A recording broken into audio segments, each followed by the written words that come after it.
따뜻한 생강차 한 모금이 생각이 많이 나는데요. 저는 꼭 생강을 사다가 꿀을 넣은 생강청을 해놔서 자주 마시곤 합니다. 알싸한 생강차를 마시면 몸이 따뜻해지는 게 느껴지더라고요. 몸이 차신 분들은 생강이 몸을 데우는데 효과가 있다고 많이 들어보셨을 거예요. 과연 진짜 이 생강은 우리의 몸을 따뜻하게 해주는 효과가 있을까요? 또 어떤 방법으로 먹어야 효과가 좋을지 같이 알아볼게요. 생강은 다양한 건강 효능을 가지고 있어 요즘 많은 사람들이 주목하는 식품 중 하나인 거 알고 계시나요? 생강은 우리 몸에 여러 가지 유익한 성분들이 함유되어 있는데요. 그 중에서도 진저론, 쇼가올, 진저롤 성분들은 생강의 특유의 매운맛과 향을 내는 성분들이기도 합니다. 특히 이 성분들은 노년층에게도 유익한 성분이라서 건강관리에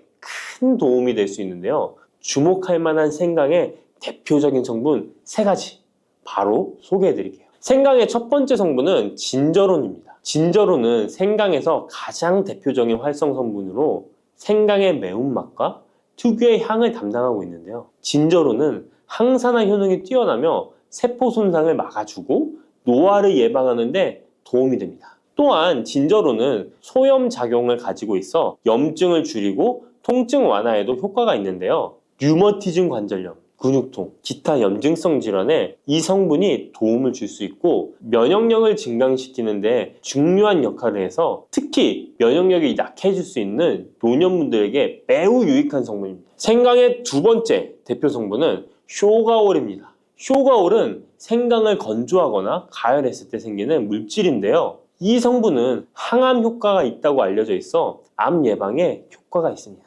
쇼가올은 진저론보다 강력한 항염증 작용을 하는데요. 이 성분은 염증을 유발하는 물질인 프로스타글란딘의 생성을 억제하는데 매우 효과적인 것으로 밝혀졌습니다. 쇼가올은 소화기 계통에 유익한 성분으로 유명한데요. 위의 점막을 보호하고 위염을 예방하며 소화불량을 개선하는 데 유용하며 위장을 자극하여 소화를 돕고 변비를 완화하는 데 중요한 역할을 합니다. 소화 기능이 떨어지기 쉬운 노년층에게 특히 유용한 성분입니다. 생강의 세 번째 대표 성분은 진저롤입니다. 진저롤은 생강을 신선한 상태에서 섭취할 때 함유되어 있는 성분인데요. 이 진저롤은 진통 효과가 뛰어나고 항염증 작용을 통해 몸의 염증을 줄이는 데 도움을 줍니다. 이 성분은 혈액순환을 촉진하고 체온을 올려주는 효과가 있어 특히 수족냉증에 효과적입니다. 어르신분들 중 혹시 겨울만 되면 손과 발이 차신 분들이 있으신가요? 생강의 이 성분은 노년층에게 자주 겪는 손발 차가운 문제를 해결하는 데 큰 도움이 될 수 있습니다.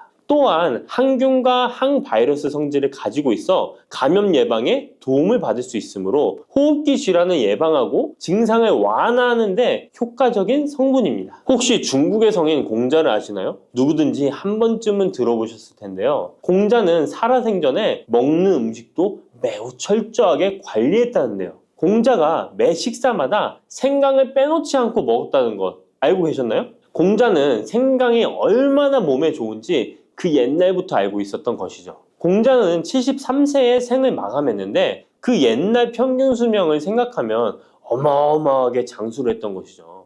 이렇게 건강에 좋은 생강, 생강이 왜 그렇게 좋은지 생강이 이 우리 건강에 어떤 도움이 되는지 4가지 주요 효능을 소개해 드릴게요. 생강의 효능 첫 번째는 면역력 강화입니다. 서울대 노화연구소에서 꼽은 면역력에 좋은 식품 3가지 안에 이 생강이 포함되는 거 알고 계셨나요? 생강에는 아까 소개해드렸던 3가지 성분 진저론, 쇼가올, 진저롤이 포함되어 있어 면역력을 강화하는 데 매우 효과적입니다. 특히 항염증 효과가 뛰어나 몸의 염증을 줄여주고 면역 체계가 더 강하게 작동하도록 도와주는데요. 면역력이 떨어지기 쉬운 노년층에게는 자주 섭취하는 것이 좋은 식품입니다. 생강을 꾸준히 섭취하면 감기나 각종 질병에 걸리는 확률을 낮출 수 있다는 거 잊지 마세요. 생강의 두 번째 효능은 항산화 효과입니다. 미국 국립암연구소가 꼽은 항산화 식품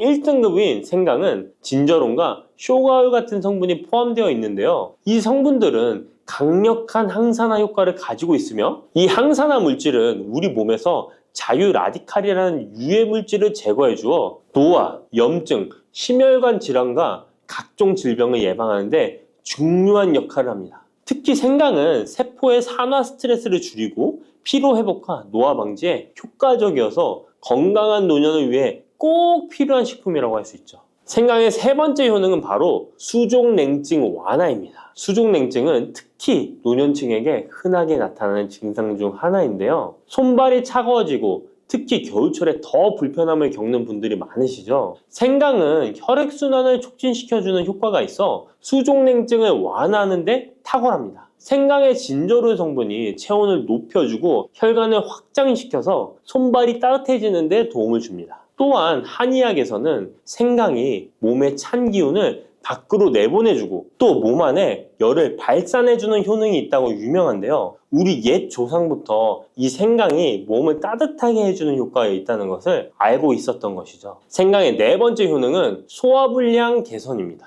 예전처럼 많이 먹지도 않았는데 속이 더부룩하신 분들 많이 계시죠. 소화불량은 나이가 들면서 자주 겪게 되는 문제인데요. 생강은 소화불량을 개선하는데 매우 효과적입니다.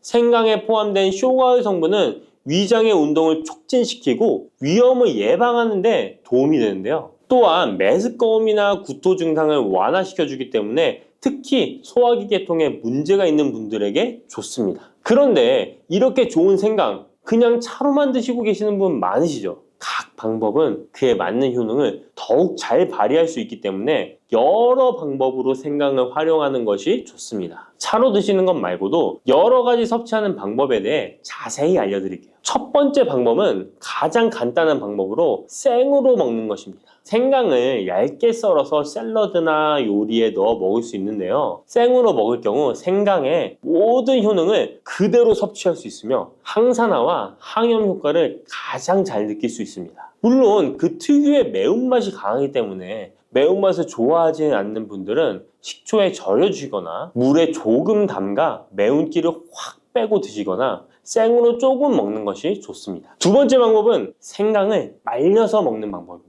생강을 건조해서 차나 국물에 넣어 먹을 수 있는데요. 볕이 잘 들고 통풍이 잘 되는 곳에 말리셔도 되고 아니면 음식 건조기에 넣고 말리셔도 됩니다. 말린 생강은 소화 기능을 더욱 돋고 소염작용을 강화하는 데 효과적입니다. 또한 말린 생강은 장시간 보관이 가능하고 생강의 매운맛이 부드럽게 중화되어 편하게 섭취 가능한데요. 체온을 높여주는 효과가 있어 겨울철에 특히 유용합니다. 차로 끓여 마시면 몸을 따뜻하게 해주고 피로 회복에도 도움이 됩니다. 세 번째 방법은 생강을 가루로 내서 먹는 방법입니다.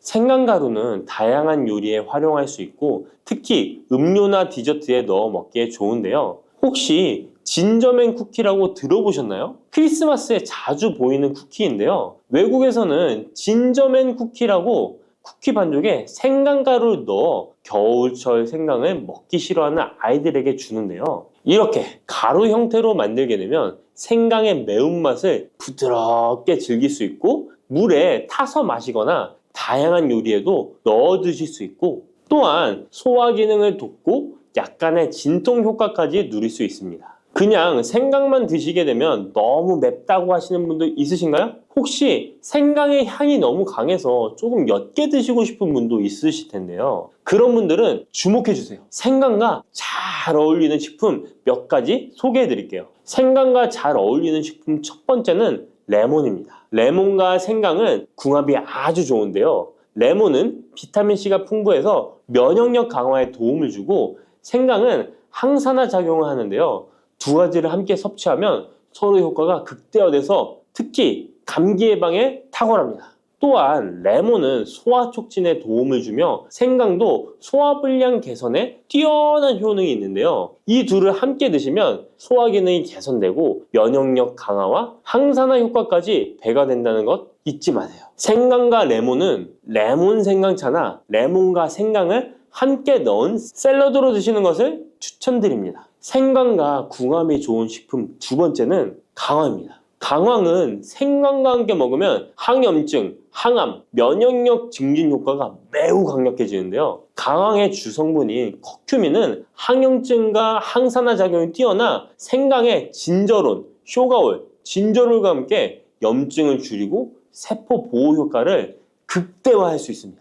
또한 강황은 면역력을 강화하는 데도 중요한 역할을 하는데요. 생강과 강황은 두 가지 모두 소염작용이 뛰어나기 때문에 관절염이나 염증성 질환을 앓고 있는 사람들에게 매우 뛰어난 작용을 합니다. 강황 생강차는 특히 겨울철에 체온을 올려주는 효과가 있어 겨울철 몸이 차신 분들, 수족냉증이 있으신 분들에게 추천드립니다. 생강과 같이 먹으면 좋은 식품 세 번째는 꿀입니다. 겨울철 꿀에 생강을 담가 차로 드시는 분들 많으시죠? 꿀은 생강과 함께 섭취하면 그 효능이 배가 되는데요. 꿀은 항균과 진정 효과가 있어 생강의 자극적인 맛을 부드럽게 해줄 뿐만 아니라 또한 꿀은 피로 회복에 좋고 생강과 함께 먹으면 소화불량 개선에도 도움이 됩니다. 꿀 생강차는 속을 따뜻하게 해주고 위와 목을 따뜻하게 해주어 감기 증상이나 기침 완화에도 좋은 음료입니다. 이렇게 건강에 좋은 생강, 몸에 좋다고 많이 드셔도 될까요? 모든 식품은 과, 유, 불, 급인데요. 생강도 마찬가지로 적절히 섭취해야 효과가 있습니다. 또한 잘못 먹으면 몸에 해가 되는 부작용이 있을 수 있기 때문에 몇 가지 유의사항을 알아두는 것이 중요한데요. 바로 알려드릴게요. 생강을 저장할 때 대충 비닐에 보관하셨다가 곰팡이 피신 분도 있으시죠? 생강은 곰팡이가 생기지 않도록 주의해야 하는데요. 생강은 수분 함량이 많아 습기에 민감하고 곰팡이가 쉽게 생길 수 있습니다. 이때 곰팡이가 생긴 생강은 섭취하지 않도록 하세요. 생강에 핀 곰팡이는 미코톡신이라는 독소를 생성하는데요. 일부 미코톡신은 인체에 매우 유독해 간과 신장, 면역체계에 심각한 손상을 줄 수 있습니다. 생강의 일부분만 곰팡이가 생겨도 이 독이 생강 전체에 퍼질 수 있어 곰팡이 핀 생강은 아깝더라도 전체 다 버리셔야 한다는 거 잊지 마세요. 곰팡이가 피지 않도록 생강을 보관할 때는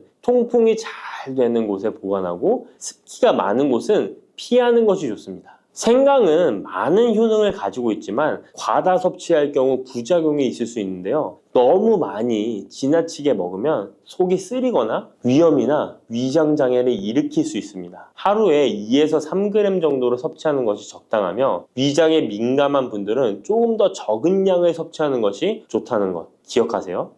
혈관 건강이 걱정이라면 바로 이것을 드셔야 합니다.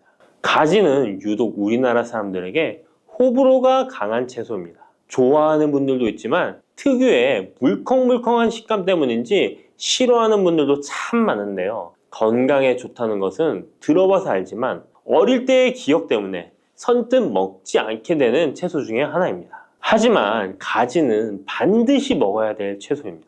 가지는 미네랄과 식이섬유가 풍부하고 안토시아닌, 마그네슘 등의 여러 가지 영양소가 풍부해서 건강을 위해 반드시 섭취해야 될 채소인데요. 아무리 좋은 채소라도 먹는 방법에 따라 영양소를 잘 섭취할 수도 있고 건강에 오히려 독이 될 수도 있습니다.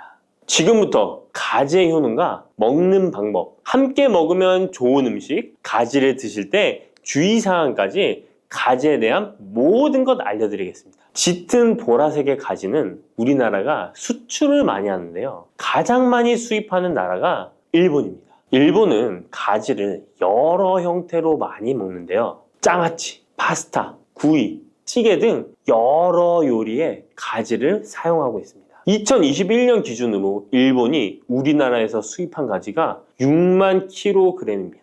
일본이 우리나라의 가지를 정말 좋아하는데요. 반면에 우리나라 1인당 연간 가지의 섭취량은 100g이 채 되지 않는다고 합니다. 정말 안타까운 일인데요. 우리도 가지의 효능을 제대로 알고 섭취하면 건강 식생활에 도움이 되었으면 좋겠습니다. 우리도 가지의 효능을 제대로 알고 섭취하여 건강한 식생활에 도움이 되었으면 좋겠습니다. 첫 번째, 가지의 효능은 심혈관 질환을 예방하는 데 도움을 준다는 것입니다. 나이가 들수록 심혈관 질환으로 병원을 많이 가게 되는데요. 가지에는 칼륨이 풍부하여 심박수를 안정적으로 유지하는 데 도움을 주고 나트륨의 배출을 도와줘 혈압을 낮추는 데에도 효과가 있습니다. 가지에 풍부하게 함유된 폴라보노이드 성분은 나쁜 콜레스테롤인 LDL 수치를 낮추고 좋은 콜레스테롤인 HDL 수치를 높여주는 효능이 있습니다. 이런 효능들은 심혈관 질환을 예방하는 데 아주 중요한 것으로 많이 알려져 있습니다.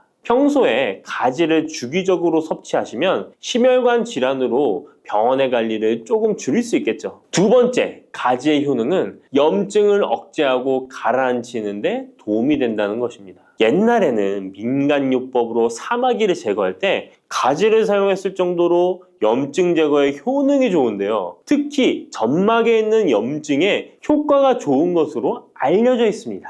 우리 몸에 점막이라 하면 대표적으로 입안, 잇몸, 식도 등이 되겠고요. 위장, 대장 등 소화기관은 거의 모두 점막으로 되어 있습니다. 입으로 음식이 들어가서 항문으로 배출되기까지의 모든 곳이 점막인 건데요. 면역력이 떨어지거나 스트레스, 특정 음식으로 인한 지속적인 자극은 이런 점막에 염증을 일으키게 되는데요. 이런 염증을 억제하는 데 가지가 도움이 된다는 것이죠. 세 번째, 가지의 효능은 혈당을 조절하는 데 도움을 주는 것입니다. 가지의 풍부한 식이섬유는 우리가 섭취한 탄수화물과 지방의 흡수와 소화를 늦춰주는 역할을 하게 됩니다.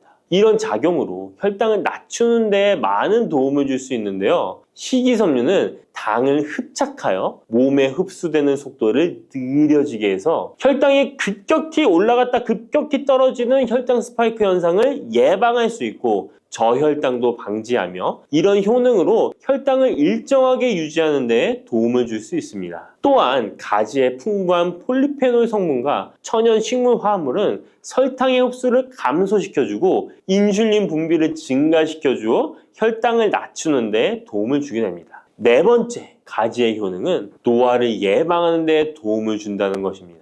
가지의 짙은 보라색은 나수닌이라고 하는 강력한 항산화 성분인데요. 우리 몸에 정말 중요한 역할을 해주는데 바로 세포와 혈관이 노화되는 것을 방지해주는 것입니다. 산화 스트레스로부터 혈관을 보호해주며 추가적으로 과도한 철분이 혈관에 쌓이는 것을 막아주는 효과가 있습니다. 철이 공기에 만나면 산화되어 빨갛게 부식되는 것과 마찬가지로 우리 몸에도 철분이 필요 이상 쌓이게 되면 세포와 혈관을 산화시킬 수 있는 것입니다. 철분이 우리 몸에 꼭 필요한 성분이지만 과도하게 쌓이게 되면 노화를 촉진하는 부작용이 있는 것이죠. 철분이 많이 들어있는 음식은 바로 붉은색 고기입니다. 따라서 평소에 고기를 좋아하고 자주 드시는 분이라면 가지와 함께 드시는 것이 정말 좋겠습니다. 다섯 번째 가지의 효능은 감염을 예방한다는 것입니다. 면역력이 떨어질 때 세균이 우리 몸에 들어오면 감염에 걸리기 쉬운데요. 가지에 풍부하게 함유된 클로로겐산과 폴리페놀 성분들은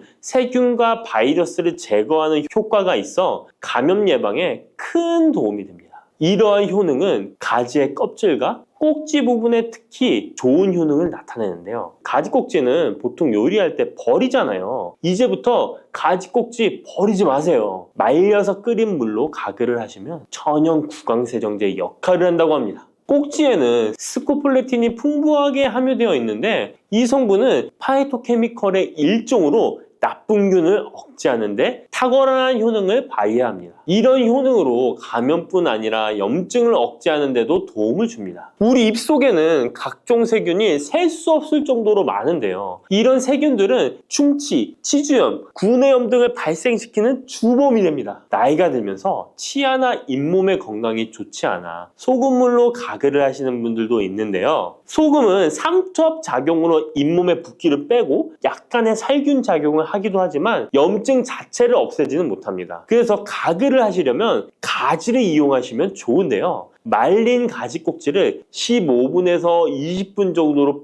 펄펄 끓인 뒤에 식혀서 약간의 소금을 탄 후에 가글 하시면 잇몸병과 구내염 등을 예방하는 데 효과를 볼 수 있습니다. 여섯 번째 가지의 효능은 항암 효과입니다. 암세포를 제거할 수 있는 항암 성분들이 가지에 풍부하게 함유되어 있는데요. 일본이 가지를 좋아한다고 했잖아요. 일본의 농림성식품연구소에서 연구를 했습니다. 가지, 시금치, 브로콜리 세 가지를 이용해 발암물질을 억제하는 실험을 했는데요. 해당 연구에서는 발암물질인 벤조피렌, 아프라톡신, 타르질 등에 대한 돌연변이 유발 억제 효과를 평가하였습니다. 그 결과 가지에서 약 80% 이상 발암물질을 억제하는 효과가 밝혀졌습니다. 또 다른 연구에서도 가지의 알칼로이드성 식이섬유가 유방암, 대장암, 난소암 등의 원인이 되는 동물성 지방을 제거하는 데 탁월한 효능이 있는 것을 발견하기도 했습니다. 또한 가지의 풍부한 폴리페놀은 대표적인 항암 성분이기도 합니다. 가지는 여러 항암 효과를 가지고 있는 훌륭한 항암 식품이 틀림없습니다. 7번째 가지의 효능은 시력을 보호하는 데 도움을 준다는 것입니다. 눈의 망막에는 빛을 감지하는 역할을 하는 로놉신이라는 단백질이 있습니다. 어두운 곳에서 밝은 곳으로 가거나 깜깜한 곳에서 불을 켜면 눈이 눈부신 증상이 나타나잖아요. 이런 증상은 로놉신이 빛에 의해서 한순간에 대량으로 분해되면서 시신경에 강한 자극을 주기 때문입니다. 체내에 로놉신이 줄어들면 시력 저하나 야맹증이 발생할 수 있는데요. 로놉신이 생성되려면 베타카로틴이 필수적으로 필요합니다. 가지의 속살에는 이 베타카로틴이 풍부하게 함유되어 있습니다. 또한 가지 껍질에 풍부한 안토시아닌 성분은 시신경 주변에 모세혈관이 노화되는 것을 방지하고 염증을 억제하는 효능으로 시신경을 보호하고 눈의 노화를 예방하는 데 큰 도움이 됩니다. 8번째 가지의 효능은 뇌 기능을 향상시키고 치매를 예방하는 데 도움을 주는 것입니다. 가지에는 비타민 B6, 엽산, 마그네슘 등의 영양소가 풍부하게 함유되어 있습니다. 이러한 영양소는 뇌 신경 전달 물질의 생성을 촉진하고 뇌의 기능을 향상시키는 효과가 있습니다. 또한 가지에 함유한 안토시아닌은 뇌의 노화를 방지하고 기억력을 향상시키는 효과가 있어 치매 예방에 도움이 됩니다. 이렇게 가지에는 뇌 기능 유지와 뇌 건강에도 좋은 효과를 나타냅니다. 9번째 가지의 효능은 피로 회복에 도움을 준다는 것입니다. 가지에 함유된 비타민C, 칼슘, 마그네슘 등의 성분들이 체내의 대사를 촉진하고 에너지를 생성하는 데 도움을 줍니다. 체온 조절에 도움을 주며 가지에 함유된 스코폴레틴과 스코파론 성분은 근육의 신경 안정 및 경련을 완화시켜주는 효능이 있어 근육 피로 회복에 많은 도움을 줄 수 있습니다. 10번째, 가지에는 열을 내려주는 해열 작용이 있습니다. 가지는 차가운 성질을 갖고 있는 채소로 평소 몸에 열이 많은 사람의 체온을 다스려주는 효과가 있으며 감기로 인해 열이 오를 때에도 열을 내려주는 해열 효과가 있습니다. 가지에 클로로겐산 성분이 염증 매개 물질인 프로스타글란딘과 사이토카인의 생성을 억제하여 염증 반응으로 인한 발열을 완화할 수 있습니다. 이렇게 좋은 가지를 효과적으로 섭취하는 방법은 따로 있습니다. 그냥 드시는 것보다 들기름과 함께 조리하여 드시는 것을 추천드립니다. 가지에 있는 리놀렌산과 비타민 E는 지용성 성분이기 때문에 들기름과 함께 섭취하면 체내 흡수율이 높아집니다. 가지의 속살은 스폰지같이 기름을 흡수하기 때문에 들기름의 영양소 흡수율은 더욱 높아질 수 있습니다. 들기름은 하루에 한 스푼씩 약처럼 드시는 분들이 있을 만큼 건강에 많은 도움을 주는데요. 치매를 유발하는 물질인 베타 아밀로이드가 뇌에 쌓이는 것을 막아주어 알츠하이머 치매를 예방하는 효능이 있습니다. 또한 피토스테롤이라는 성분이 함유되어 혈관 내 콜레스테롤의 수치를 낮춰주는 데 도움이 됩니다. 이뿐 아니라 염증성 질환을 예방하고 뼈의 건강에도 좋으며 심혈관 질환을 예방하고 장 건강에도 정말 좋은 효능을 발휘하는 것이 들기름입니다. 이런 들기름이 가지와 만나면 효과가 극대화되는 것인데요. 가지를 요리할 때는 쪄서 드시는 것이 가장 많은 영양소를 흡수할 수 있는 방법입니다. 상명대학교의 외식영양학과 연구팀이 이에 대한 실험을 진행했습니다. 가지 100g을 물에 넣어 삶는 방법, 찜기에 넣어 찌는 방법, 그리고 랩을 씌워 전자레인지에 돌리는 방법, 이렇게 3가지 방법으로 가지를 조리했습니다. 이때 가지의 항산화 성분인 클로로겐산의 함량이 어떻게 달라지는지 확인을 했는데요. 가지를 찜기에 넣고 쪘을 때 클로로겐산의 함량이 늘어났다고 합니다. 항산화 성분뿐만 아니라 칼슘도 가지를 쪘을 때 가장 많은 함량이 나왔다고 하는데요. 그런데 항상 쪄서만 드실 수는 없잖아요. 삶아서 드신다면 가지 삶은 물은 절대 버리지 말고 함께 드시길 바랍니다. 짙은 보라색의 가지 껍질에는 안토시아닌이 풍부한데요. 이 안토시아닌의 항산화 효과는 토마토의 3배, 그리고 브로콜리의 2배로 알려져 있습니다. 이 안토시아닌은 항산화 작용에도 강력하지만 스트레스를 완화하는 데에 도움을 주고 신체가 정상적인 기능을 회복하고 유지하는 데에도 도움을 주는 성분입니다. 신체가 정상적인 기능을 회복하고 유지하는 데에도 도움을 주는 성분입니다. 그런데 이 안토시아닌은 수용성 성분으로 물에 잘 녹아 나옵니다. 그래서 가지를 씻을 때는 너무 물에 오래 담가두지 마시고요. 가지를 삶아서 조리했다면 이 물에 안토시아닌이 풍부하게 함유되어 있기 때문에 이 가지 삶은 물을 차처럼 드셔도 되고 다른 요리할 때 채수로 사용하셔도 좋습니다. 이렇게 좋은 가지도 드실 때 주의하실 사항이 있습니다. 많은 채소나 과일들이 익히지 않고 생으로 드실 때 좋은 경우가 많은데요. 가지는 절대로 생으로 드시면 안 됩니다. 가지에는 솔라닌이라는 독성 물질이 있기 때문입니다. 솔라닌은 쌍난 감자에 생기는 독성과 같은 것인데요. 이 독성은 위경련, 복통, 현기증, 식중독 등의 증상을 유발할 수 있으므로 가지는 반드시 익혀서 드시기 바랍니다. 그리고 가지 알레르기가 있는 분들도 섭취에 주의하셔야 합니다. 가지를 먹기나 만지기만 해도 입 주변이나 피부가 가렵고 두통 또는 복통이 생긴다면 가지 알레르기가 있을 가능성이 높으니 가지 섭취 시에 주의하시기 바랍니다. 가지 알레르기가 아니더라도 아토피나 다른 알레르기 때문에 항히스타민제를 복용하고 있는 분들도 가지 섭취를 주의하시면 좋겠습니다. 마지막으로 가지는 찬 성질의 음식이기 때문에 체질 자체가 냉하여 몸에 냉증이 있는 분들은 가지를 다량 섭취하실 경우 위장에서 탈이 날 수 있으므로 섭취 시 주의하시기 바랍니다. 뿌리, 줄기, 이파리까지 버릴 것 없는 대파는 정말 다양한 조리법도 있는데요. 피를 맑게 하고 내장 지방을 없애주며 장 건강에도 좋은 풍부한 영양소들도 함유되어 있어 반드시 먹어야 하는 채소 중 하나입니다. 이런 대파도 함께 먹으면 보약이 되는 음식이 있고 또 독이 될 수 있는 음식도 있습니다. 그리고 먹는 방법에 따라 효능도 다르다고 하니 다양한 방법으로 드시는 것을 추천해드리고요. 그럼 지금부터 대파의 효능과 함께 먹으면 보약이 되는 음식 3가지와 독이 되는 음식 2가지까지 알려드리겠습니다. 그리고 대파의 특급 레시피 4가지와 대파 보관법까지 대파의 모든 것 알려드릴게요. 우리나라에서는 통일신라 때부터 재배를 했다고 알려져 있습니다. 그만큼 오랫동안 재배하고 식탁에 올라온 채소인데요. 대파 특유의 향이 다른 식재료의 잡냄새를 제거하는데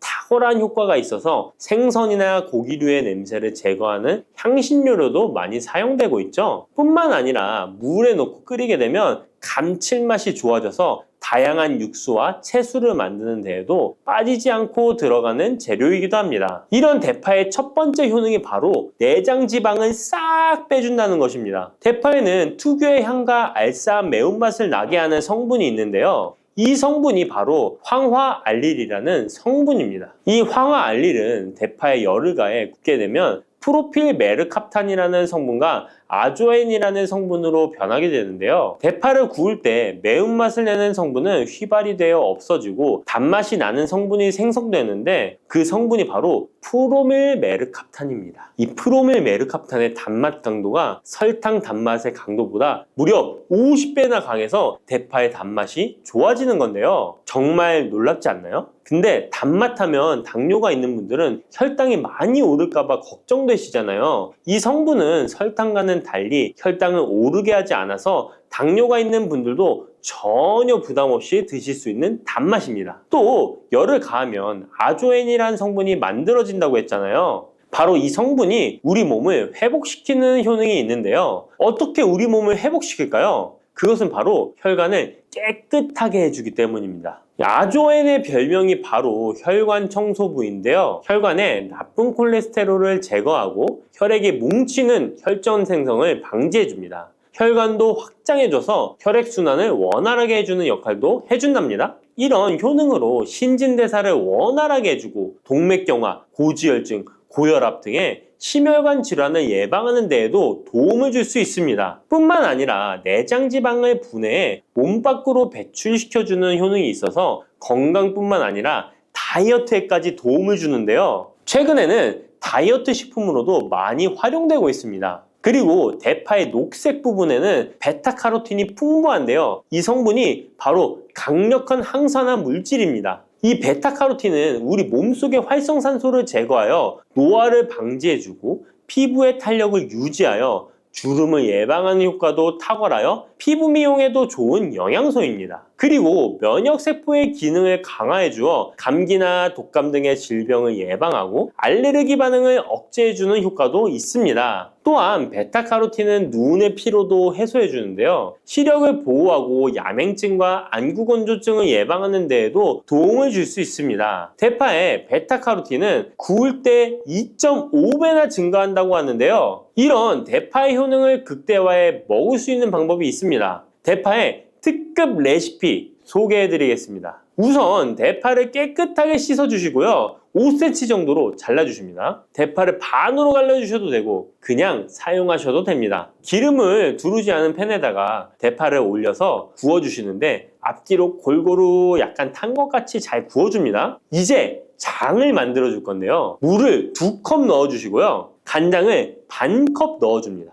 그리고 고춧가루와 참기름을 1스푼씩 넣어줍니다. 이렇게 넣고 한번 끓여주시고 다 끓고 나면 식초를 반 스푼 넣어주시면 됩니다. 이렇게 만들어진 양념장을 구운 파를 넣은 그릇에 붓고 하루 정도 숙성시켜 드시면 됩니다. 물론 바로 드셔도 되지만 숙성시켜 드시면 더욱 맛있는 대파 요리를 드실 수 있습니다. 그리고 대파에서 대파의 뿌리는 특히 채소와 육수를 만들 때 많이 사용하는데요. 대파의 뿌리에는 알리신이라는 성분이 풍부하게 함유되어 있습니다. 이 알리신은 우리 몸을 따뜻하게 해주고 열을 올려주는 역할을 하고 혈액순환을 원활하게 해줘서 신경을 안정화시켜주기도 하는데요. 이렇게 신경을 안정시켜주는 효능으로 불면증도 완화해주어 잘 때 머리맡에 두고 주무시는 분들도 계십니다. 그리고 알리신은 몸에 열을 내주는 효능으로 기침 감기와 가래를 완화시켜주는 데 도움을 주며 항균, 항암 효과도 있어서 각종 바이러스와 암세포를 억제해 주어 암을 예방하는 데에도 탁월한 효능을 발휘합니다. 알리신은 지방을 분해하고 배출해줘서 다이어트에도 도움을 준다고 알려져 있습니다. 그리고 대파의 뿌리 부분에는 폴리페놀 성분이 많이 함유되어 있어 심혈관 질환 예방에 탁월한 효능이 있습니다. 식이섬유도 풍부하여 장 운동을 활성화하고 배변 활동을 도와 변비를 예방하고 숙변을 제거하는 효능도 있고요. 이런 대파 뿌리를 채소나 육수 만드실 때 말고는 특별히 많이 안 쓰는데요. 대파 뿌리의 특급 레시피를 하나 알려드릴게요. 그것은 바로 대파 뿌리 생강차입니다. 대파 뿌리와 생강을 함께 끓여서 차로 드시게 되면 기관지나 폐와 같은 호흡기의 염증을 제거해주고 무릎과 같은 관절의 염증도 제거해주어 관절 통증을 완화시켜줄 수 있습니다. 생강에는 진저롤, 쇼가올, 페로 화합물 등 다량의 항염증 성분들이 함유되어 있어서 우리 몸의 염증을 제거하는 데 탁월한 효능을 가지고 있습니다. 생강은 약재로서 오랫동안 사용되어 왔는데요. 최근에도 계속해서 새로운 효능이 발견되고 있을 정도로 약성이 아주 좋은 식품입니다. 최근 한 연구 결과에 따르면 생강에는 소염 진통제로 많이 사용되는 이부프로펜과 비슷한 항염증 효과가 있고 류마티스 관절염을 완화시키는 데에도 효과가 있는 것으로 밝혀졌습니다. 그럼 지금부터 대파뿌리 생강차 만드는 방법을 알려드리겠습니다. 먼저 생강을 물에 넣고 끓여주시고요. 처음에는 강불로 해주시고 끓기 시작하면 중불로 줄여서 20분 정도 더 끓여줍니다. 그 후에 대파뿌리도 넣고 3분 정도 더 끓여주시면 됩니다. 이렇게 끓인 물에서 생강과 대파뿌리는 건져주시고 따뜻할 때 드시거나 냉장고에 넣고 시원하게 드셔도 됩니다. 이렇게 대파뿌리와 생강을 함께 끓여 차로 드시면 효과를 극대화할 수 있는데요. 다만 평소에 소화가 잘 안 되시고 위가 약하신 분들은 이렇게 끓인 대파뿌리 생강차에 물을 섞어서 연하게 드시는 것을 추천해 드립니다. 이렇게 해서 하루에 1번, 2번 꾸준히 드신다면 감기 걱정도 없고 염증을 완화시켜 관절염으로 인한 통증도 줄일 수가 있을 거예요. 그리고 대파와 함께 드시면 보약이 되는 식품에는 무도 있습니다. 무를 말려서 무말랭이로 드시면 무의 좋은 성분들을 농축하여 드실 수 있다고 하는데요. 간단하게 다시 한번 알려드리자면 무를 드시면 기침과 가래를 멈추게 해주는 효능이 있고 소화를 잘 되게 해주며 혈관을 깨끗하게 해줘서 심혈관 질환에도 도움을 줄 수 있습니다. 또한 칼슘의 함량이 높아서 골다공증을 예방하고 뼈를 튼튼하게 만들어주죠. 그리고 해독작용도 뛰어나고 혈당을 조절해줘서 당뇨를 예방하는 데에도 도움을 줄 수 있습니다. 이렇게 좋은 물을 대파와 함께 드시면 그 효능이 극대화될 수 있는데요. 특히 혈액을 깨끗하게 해줘서 심혈관 질환을 예방하며 당뇨 또한 예방해 줄 수 있을 뿐만 아니라 당뇨 합병증을 완화시켜 주는 데에도 탁월한 도움을 받을 수 있습니다. 대파를 넣은 무말랭이 무침을 만들어 드시면 오독오독한 무말랭이 식감도 좋고 입맛도 돌게 하는 반찬으로도 정말 좋으니까 꼭 대파 무말랭이 무침도 만들어서 드셔보시길 바랍니다. 대파와 함께 드시면 보약이 되는 음식 세 번째는 바로 두부입니다. 이 대파와 두부가 만나면 우리 몸에 에너지를 공급하여 활력이 넘치도록 도와줍니다. 그 이유는 바로 대파의 알리신 성분과 두부의 비타민 B1이 만나면 알리티아민으로 전환이 되는데요. 이 알리티아민이 비타민의 체내 흡수율을 높여주고 신진대사를 촉진해서 우리 몸의 피로를 회복하고 에너지를 불어넣어 주기 때문입니다. 그럼 여기서 대파 두부 조림 맛있게 만들어 드시는 특급 레시피 알려드릴게요. 먼저 잘 씻은 대파를 어슷썰기로 썰어 주시고요. 두부는 정사각형으로 깍둑 썰기를 해줍니다. 먼저 두부를 기름을 두른 팬에 구워주시고요. 노릇노릇해지면 썰어놓은 대파를 넣어줍니다.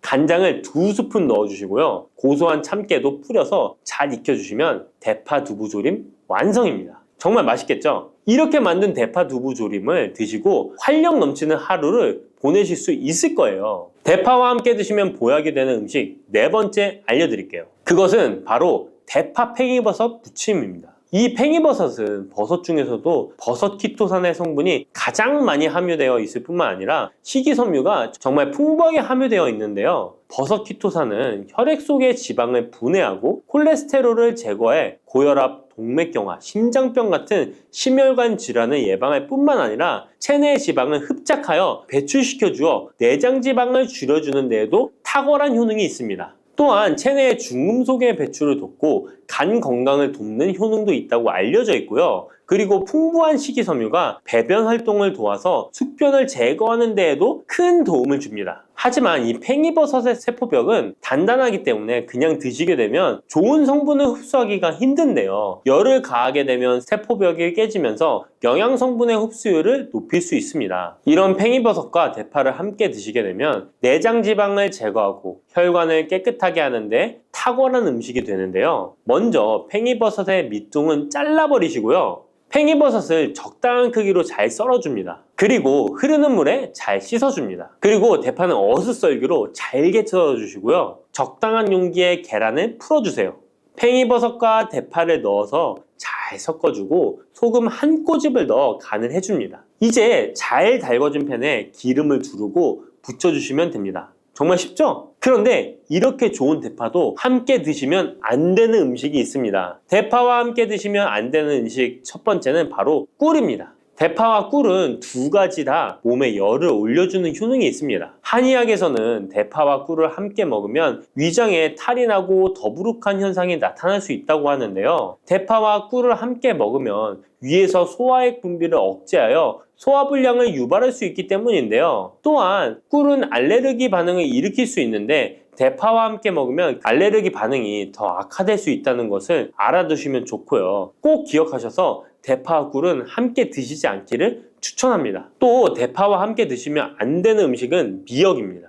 미역과 대파 둘 다 알긴산이라는 성분이 있는데 이 알긴산은 미끌거리는 식감이 있습니다. 함께 드시게 되면 식감이 안 좋은 이유도 있지만 식감보다도 더 중요한 이유가 있습니다. 왜냐하면 파에는 인과 유황 성분이 있기 때문인데요. 미역과 파를 함께 드시게 되면 파의 인과 유황 성분이 미역에 함유된 칼슘의 흡수를 방해하게 됩니다. 미역에는 칼슘 함량이 높아서 골다공증 예방에 좋은 효능이 있는데 이 효과를 떨어뜨리게 되는 것이고요. 미역국을 끓일 때 대파로 채수를 내어 시원한 미역국을 끓여 드시는 분들이 계신데 절대 미역국을 끓일 때 대파는 사용하지 않으셔야 합니다. 자, 다음으로는 대파 보관하는 법을 알려드릴게요. 대파를 한 단 사면 양이 많아 한 번에 드시지 못하는 경우가 많은데요. 대파를 보관하실 때는 씻지 않고 흙이 묻은 채 보관하는 것이 좋지만 사용하기 불편하기 때문에 씻어서 보관하는 방법 알려드릴게요. 우선 잘 씻은 대파를 줄기와 잎부분으로 나눠 잘라주시고요. 물기를 제거하고 키친타올을 넣은 지퍼백에 줄기와 잎부분을 나눠 담아 냉장고에 보관해 주시면 됩니다. 이렇게 하시면 2주에서 3주 정도는 보관 가능하시고요. 더 장기간 보관하시려면 냉동을 하시면 되는데, 냉동 보관하시려면 대파를 사용하기 원하는 크기대로 잘라서 지퍼백에 넣어 냉동하시면 됩니다. 이렇게 하시면 냉동된 대파를 꺼내서 요리하실 때 바로 사용하실 수 있을 겁니다.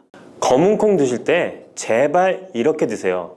그래야 내장 지방 싹 녹아내리고 치매를 예방할 수 있어요. 검은콩이 건강에 좋다는 사실 모두 알고 있을 텐데요. 특히 내장 지방을 없애 뱃살을 뺐는데 좋다고 알고 계실 거예요. 또한 검은콩은 혈관에 쌓이는 콜레스테롤 수치도 낮춰주는 효과가 있다고 하는데요. 그래서 볶아도 먹고 밥에 넣어서도 많이 드시지 않나요? 근데 정작 우리의 뱃살은 빠지지 않고 콜레스테롤 수치도 낮아지지 않는데요. 그건 먹는 방법에 문제가 있기 때문이에요. 물론 검은콩은 몸에 좋은 역할을 하는 효능이 많이 있지만 어떻게 먹느냐에 따라 오히려 몸에 독이 될 수도 있고 반대로 효능을 극대화시킬 수 있는데요. 그래서 검은콩에 대해 아주 잘 알고 드셔야 합니다. 이미 잘 알고 계시는 것처럼 검은콩은 대표적인 블랙푸드입니다. 물론 검은깨와 흑미도 요즘 건강식으로 많이 찾으시는 식품이고요. 블랙푸드라는 게 말 그대로 껍질이 검정색이라서 블랙푸드인데요. 그렇다면 검은콩은 도대체 뭐가 그렇게 좋은 걸까요? 검은콩의 효능 중에 첫 번째는 항산화 효과입니다. 검은콩에는 플라보노이드라는 강력한 항산화 성분이 풍부하게 들어있는데요. 플라보노이드는 식물세포에 존재하는 물질로 항산화 작용을 통해 우리 몸에 산화 스트레스를 줄여주는 역할을 합니다. 산화 스트레스라는 게 뭐냐면 우리 몸의 세포가 손상되는 원인 중 하나로, 이것은 환경적인 요인, 염증, 그리고 우리 몸의 자연적인 대사 과정에서 발생하는 스트레스라고 생각하시면 됩니다. 이런 산화 스트레스로 인해서 활성산소라는 물질이 생겨 세포 손상, 노화, 다양한 질병의 발병을 촉진할 수 있는 거죠. 그런데 검은콩에 들어있는 항산화제인 플라보노이드는 세포의 손상을 예방해서 우리 몸에 산화 스트레스를 줄여줍니다. 이는 노화를 느리게 하고 심장질환, 암, 알츠하이머 병 등과 같은 여러 가지 질병의 위험을 줄이는데 도움이 되는데요. 그렇기 때문에 검은콩은 플라보노이드 함량으로 인해 우수한 항산화 식품으로 간주됩니다. 검은콩의 효능 두 번째는 혈당 조절에 좋습니다. 혈당이란 간단히 말하면 우리 몸에서 음식을 소화하면서 만들어지는 당을 말하는 건데요. 이 당이 우리 몸의 에너지를 만드는데 꼭 필요하죠. 그런데 당이 너무 많아지면 몸에 나쁜 영향을 줄 수 있어요. 그래서 우리 몸은 당을 잘 조절해야 합니다. 그렇다면 검은콩이 어떻게 혈당을 조절하는 걸까요? 바로 검은콩 안에는 단백질과 식이섬유가 많이 들어있는데, 단백질은 우리 몸을 튼튼하게 만드는 데 도움을 주고 식이섬유는 포만감을 느껴지게 해서 먹는 양을 줄일 수 있게 도와줍니다. 여기서 식이섬유의 역할이 중요한데요. 식이섬유는 당이 너무 빨리 몸에 흡수되는 것을 막아줍니다. 이렇게 되면 당이 천천히 몸에 흡수되어 혈당이 급격하게 오르는 것을 막아주게 되는 거죠. 검은콩의 효능 세 번째는 콜레스테롤 수치 조절입니다. 검은콩은 콜레스테롤 수치를 낮추는데 도움이 되는데요. 콜레스테롤은 우리 몸이 필요로 하는 지방 중 하나이지만 이게 너무 많으면 혈관을 막아 심근경색이나 뇌혈관 질환을 일으키는 원인이 되는 거죠. 근데 검은콩에 들어있는 식이섬유는 우리 몸에서 콜레스테롤을 흡수하는 것을 줄여주는 역할을 합니다. 그 중에서 특히 검은콩에 들어있는 용해성 식이섬유는 콜레스테롤과 결합하여 그것을 체외로 배출하는 데 도움을 주는데요.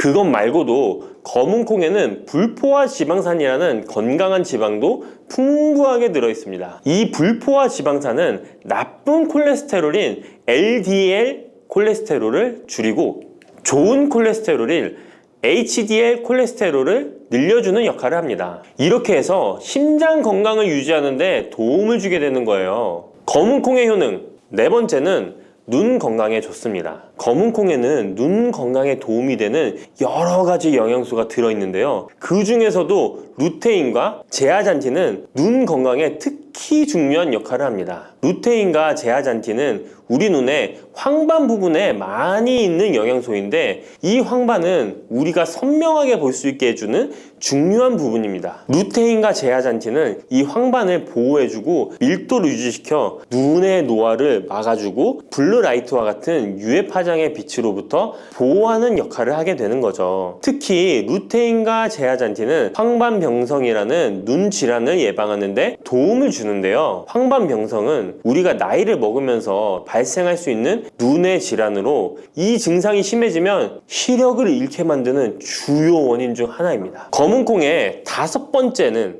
뼈를 튼튼하게 해줍니다. 검은 콩은 뼈 건강에도 도움이 되는 여러 가지 영양소를 함유하고 있는데요. 그 중에서도 칼슘과 마그네슘이 뼈 건강에 특히 중요한 역할을 합니다. 먼저 칼슘은 우리 뼈와 이를 지탱하는 치아를 만드는 주요 성분입니다.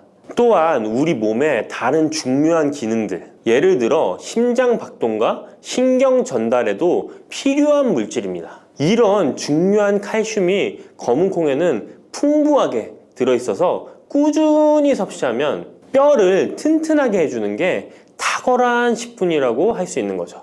그리고 마그네슘도 뼈 건강에 중요한 역할을 하는 미네랄인데요. 마그네슘은 칼륨이 우리 뼈에 제대로 흡수되는 것을 도와줍니다. 또한 이 마그네슘은 뼈의 구조를 유지하는 데 필요하며 뼈를 강하게 만드는 데 도움을 줍니다. 검은 콩의 효능 여섯 번째는 피부 노화를 막아주는 효능이 있습니다. 검은 콩에 들어있는 비타민 E, 아미노산, 그리고 항산화 성분이 피부 건강에 특히 중요한 역할을 합니다. 먼저 비타민 E는 피부를 보호하는 데 중요한 역할을 합니다. 비타민 E가 피부의 수분을 유지하는 데 도움을 주는데요. 추가로 비타민 E는 피부의 재생을 지원하고 피부 표면의 건강을 유지하는 데 필요한 지방산을 보호하는 역할까지 합니다. 이것뿐만 아니라 검은 콩에 들어있는 아미노산은 우리 몸에 단백질을 만드는 데 필요한 성분인데요. 이게 왜 피부에 좋냐면 우리의 피부는 대부분 콜라겐이라는 단백질로 이루어져 있는데 바로 이 콜라겐은 피부의 탄력을 유지해 주는데 좋아서 항상 탱탱한 피부로 보이게 되는 거죠. 또한 검은 콩에는 아미노산이 풍부하게 들어있는데요. 아미노산도 콜라겐 생성에 도움을 줍니다. 검은 콩의 효능 일곱 번째는 치매를 예방하는 효능이 있습니다. 검은 콩에는 오메가3 지방산이라는 불포화 지방산이 들어있는데요. 이 오메가3 지방산은 우리 몸이 스스로 생성하지 못하기 때문에 식품을 통해 섭취해야 하는 필수 지방산입니다. 근데 오메가3 지방산이 뇌 건강에 매우 중요한 영향이 있다는 게 포인트인데요. 뇌는 약 60%가 지방으로 이루어져 있고 그중 대부분이 오메가3 지방산인 DHA로 구성되어 있습니다. 바로 이 오메가3가 뇌세포의 막을 구성하며 신경 전달 물질의 생성과 기능에 관여하여 학습 능력과 기억력을 향상시키는 데 도움을 줍니다. 또한 오메가3 지방산은 뇌 염증을 줄이고 뇌세포를 보호하는 역할도 하는데요. 이것은 뇌 노화를 지연시키고 뇌 질환을 예방하는 데 도움을 주게 되는 거죠. 결국 오메가3 지방산은 치매 같은 뇌질환의 위험을 감소시키는데 효과적이라고 할 수 있습니다.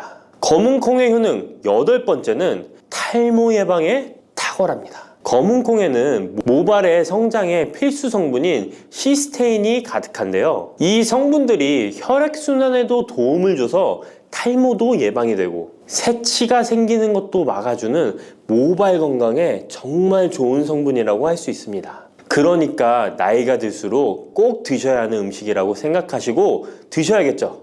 근데 이런 어마어마하게 몸에 좋은 검은 콩도 드실 때 주의해야 할 점이 있는데요. 아무리 좋다고 해도 과다 섭취는 안 되는 거 아시죠? 검은 콩에는 피틴산이라는 성분이 들어있는데 이는 식물이 생장하는 과정에서 필요한 미네랄을 저장하는 역할을 합니다. 하지만 이 성분이 과도하게 섭취되면 우리 몸에서 필요한 미네랄인 칼슘, 철분 등의 흡수를 방해할 수 있습니다. 검은 콩은 단백질과 식이섬유가 풍부하므로 잘 익히지 않고 먹으면 소화가 잘 되지 않을 수 있습니다. 요리하시기 전에 충분히 물에 불리고 완전히 익혀 드시면 되는데요. 하루 섭취 권장량은 50g 정도로 종이컵 1컵 정도 양이면 충분하다고 할 수 있습니다. 밥하실 때 특히 서리태 같은 검은 콩 많이 넣어 드시잖아요. 오늘부터는 충분히 물에 불리고 무조건 많이 넣는다고 좋은 건 아니니 적당량을 잘 넣어서 드시면 좋겠습니다. 근데 검은 콩 드실 때 다른 음식들과 같이 먹게 되는데요. 밥 지을 때 넣거나 다른 음식과 같이 먹기도 하는데 같이 먹으면 오히려 독이 되는 음식이 있다는 거 아시나요? 검은 콩과 함께 먹으면 독이 되는 음식 첫 번째는 우유입니다. 유명한 검은 콩두유, 우유도 있는데 무슨 소리를 하시는지 하는 분들도 계실 거예요. 어떤 분들은 우유에 콩을 넣어서 이런 식으로 갈아서 드시는 분들이 있는데요. 이게 오히려 몸에 안 좋은 영향을 미칠 수도 있는 거죠. 왜냐면 검은 콩과 우유를 동시에 섭취하면 피틴산과 칼륨 사이에 상호작용이 발생할 수 있는데요. 검은 콩에는 피틴산이라는 성분이 들어있는데 피틴산은 식물이 생장하는 과정에서 필요한 미네랄을 저장하는 역할을 합니다. 이 성분은 우리 몸에서 필요한 미네랄인 칼슘, 철분 등의 흡수를 방해할 수 있습니다. 반대로 우유는 칼슘의 중요한 공급원이고 우리 몸에서는 칼슘이 뼈와 이를 구성하여 신경, 근육 기능, 혈액 응고 등에 꼭 필요한 성분이죠. 근데 피틴산이 풍부한 검은 콩과 칼슘이 풍부한 우유를 같이 먹으면 피틴산이 칼슘의 흡수를 방해하여 우유의 영양소가 제대로 흡수되지 않을 수 있습니다. 같이 드시면 절대 안 되거나 나쁜 큰 영향을 미친다는 것이 아니라 각각의 영양소의 섭취 목적으로는 따로 먹는 걸 추천드리는 거예요. 오해하시면 안 돼요. 검은 콩과 함께 먹으면 독이 되는 음식 두 번째는 토마토입니다. 왜냐면 토마토가 콩의 단백질 흡수를 방해하고 소화를 어렵게 만들 수 있는 산성이기 때문인데요. 토마토의 산성 성분이 단백질의 흡수를 방해하면 콩에 충분히 있는 단백질이 몸에 흡수가 안 되어 콩의 영양 가치가 아무런 의미가 없게 되는 상황이 올 수 있는 것입니다. 또한 토마토의 산성 성분은 이미 단백질이 풍부하고 소화하기 어려운 콩을 더욱 소화하기 어렵게 만들 수 있습니다. 그렇지 않아도 나이가 들면 신진대사가 활발하지 않아 소화가 안 되는데 소화불량을 일부러 만들 필요는 없겠죠? 검은 콩과 함께 먹으면 독이 되는 음식 세 번째는 달걀입니다. 달걀에는 비타민 A가 풍부하게 들어있는데요. 비타민 A는